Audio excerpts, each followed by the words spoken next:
Hello everyone, and welcome back to the PassFab channel. If you've recently performed a factory reset on your Samsung phone, you may run into a security feature known as Factory Reset Protection, or FRP. This protection is linked to the Google account that was previously signed in on the device. Its purpose is to keep the phone locked even after a reset, helping prevent unauthorized access and ensuring that the device cannot be used without the original owner's permission. In this video, I'll show you two effective ways to remove the account verification lock from your Samsung device. The first method is to recover your Google account. If you still remember your email address or username, but can't recall the password, visit google.com on a computer or another mobile device and attempt to sign in. Select the Forgot Password option and follow the account recovery steps provided by Google. You may be asked to verify your identity using a recovery phone number or backup email address that was previously associated with the account.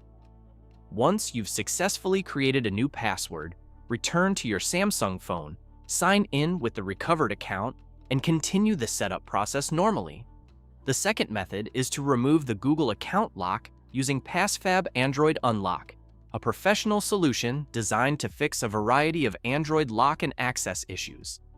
This software can remove screen locks, passwords, pins, patterns, and even bypass Google Factory Reset Protection.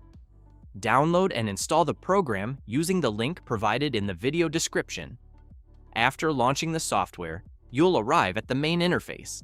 Select Remove Google FRP, choose your device brand, Samsung, and then select the Android version running on your phone. Next, click Remove Now and connect your Samsung device to the computer using a USB cable. Once the phone is detected, the software will automatically begin the FRP removal process. During this procedure, your device may restart several times, which is completely normal. After the process is finished and the phone boots back up, you'll notice that the Google account verification screen has been removed. You can now skip the Google sign-in step and continue setting up your device as usual. Follow the on-screen instructions, complete the setup process, and within moments, you'll be taken back to the Android home screen. And that's how you can regain access to your Samsung phone when you're unable to get past the Google account verification screen after a factory reset. If you found this tutorial helpful, be sure to give it a thumbs up and subscribe to the channel for more useful tech tips and solutions. Thanks for watching, and I'll see you in the next video.